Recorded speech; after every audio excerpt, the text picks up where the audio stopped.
Okay, well, here we are. We just cut our light loom on this side. You can see that there, because the colours on this side ain't the same on the other side, so we've had to do a drawing for both sides to know what we're doing.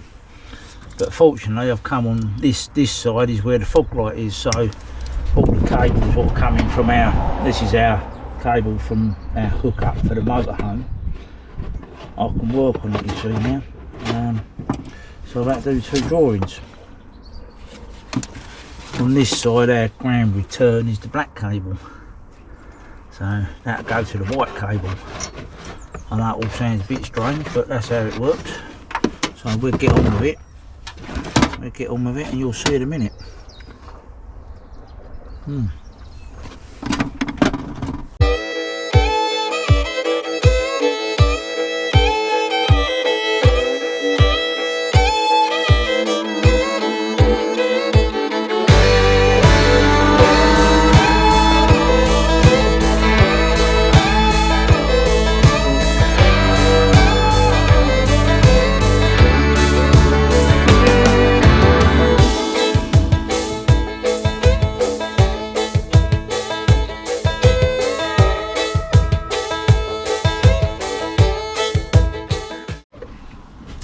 Okay, well, we're just doing a quick test of one light I've wired in. So I don't know what you can see here. This is just one. So what we've got, this is this cable here, these set cables here of what I've cut. Yeah, I've got to join that back up, that black, but that's got to go, the black's got to go onto the white as well, so I've got to connect that into the white. Yeah, but what we've done, so this cable here comes from the bonnet where it's going to be plugged in on our hookup.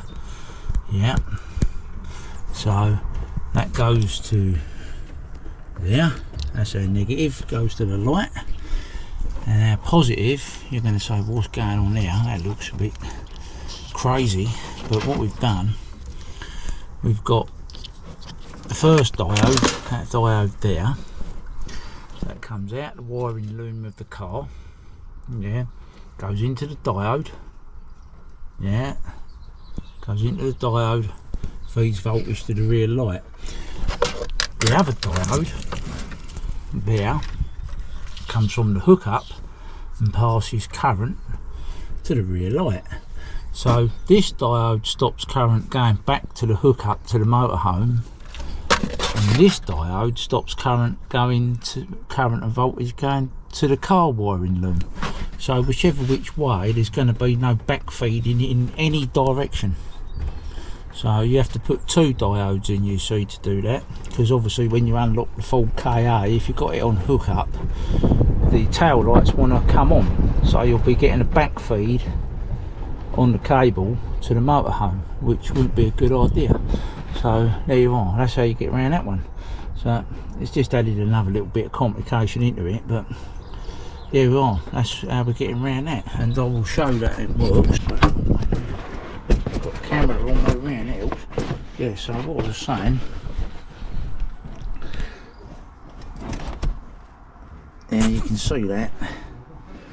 So this battery emulates what I've got down here as being the motorhome, so when I energise it,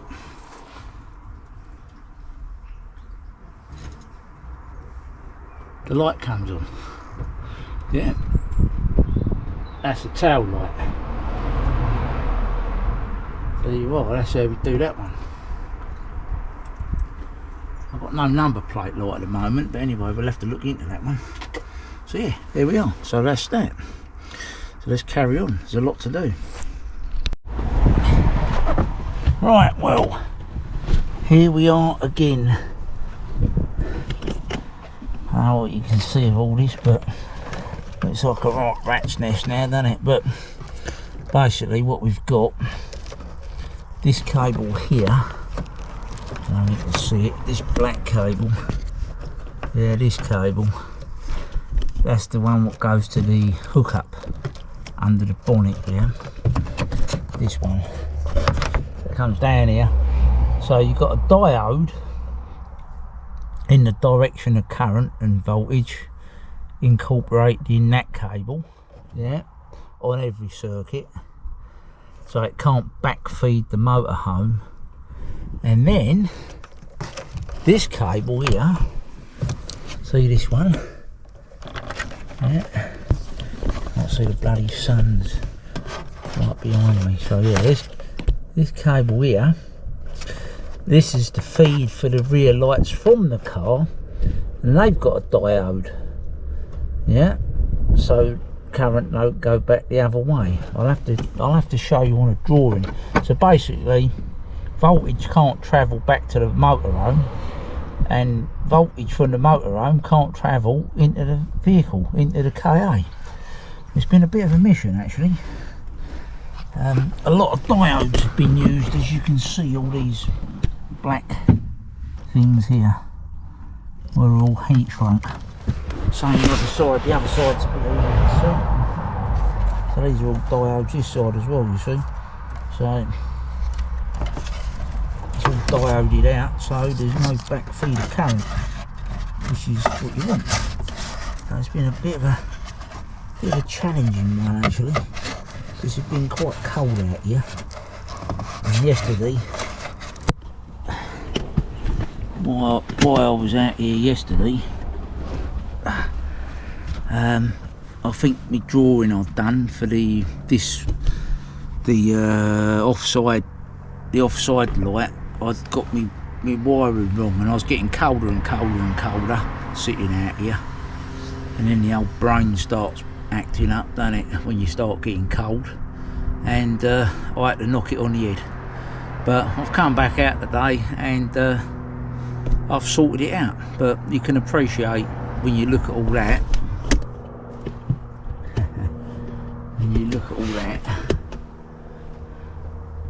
you can sort of gauge what happens when you get cold.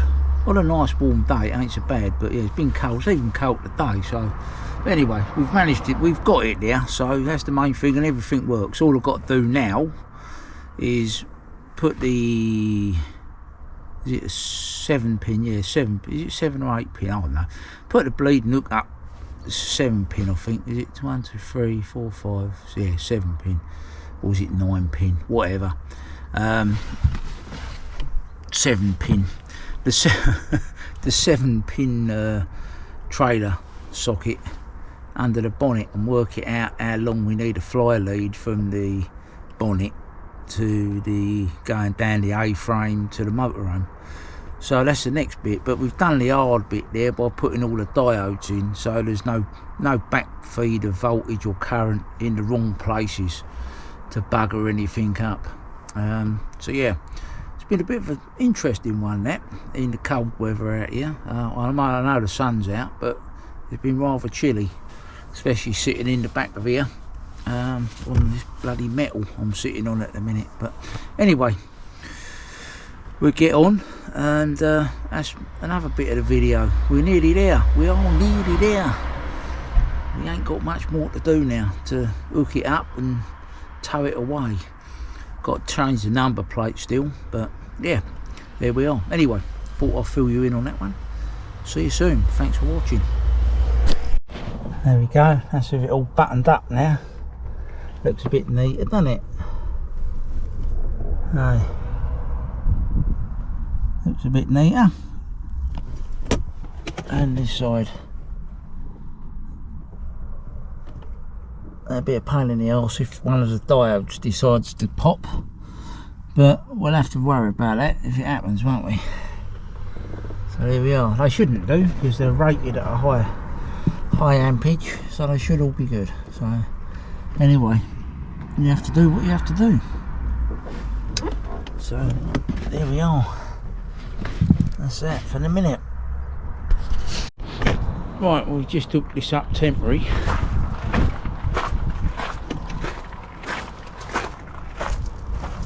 There, into the motorhome.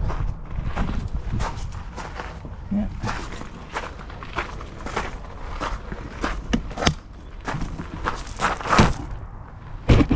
Let's see what it's like, shall we?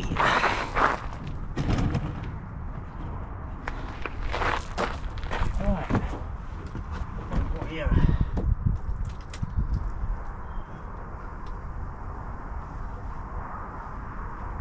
Backlights, yep.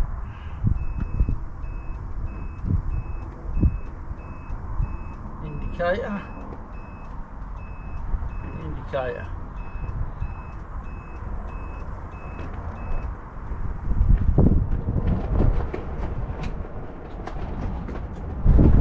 Right.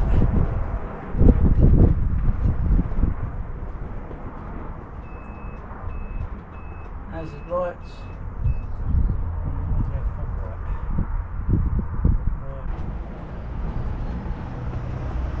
Right. That's it. So we ain't got reverse because that'll be in the upper plug. So that's it. Done.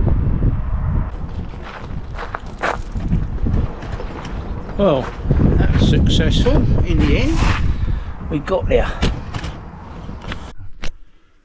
Right, well, we got that wired in now. It all seems to work and operate correctly. I'll just recap over what I've just explained in the back of the car because it was a bit hard to sort of understand what's going on about with all the wires everywhere. Basically what we've got is that's from the car wiring loom for the lights, which goes to the lights normally, yeah. So yeah, the hookup plug, which is under the bonnet, that goes to there on the opposite side of that diode, so it can't backfeed voltage into the wiring loom. But we've also put a diode in this circuit as well, going the other way, so it can't, the car can't backfeed the motorhome.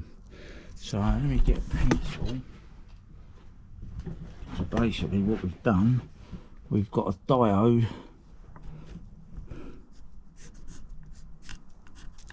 in there, you see.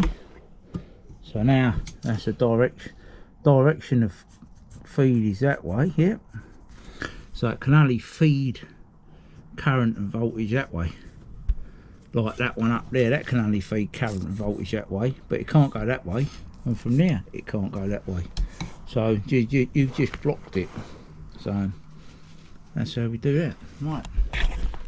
So basically that's what all that cable was about. And it becomes quite complicated because the number plate lights are wired on a different circuit as well on the car. So you have to put diodes on that so that doesn't backfeed anything else, and it goes on a bit. As long as you're not backfeeding anything, you just have to sit and work it out. But it's doable, as I've just proven. Next thing, we'll get the cable the right length and put the A-frame on and get the number plate on and give it a tow with the old Transit and see how it goes. But that's in the next video. Till then.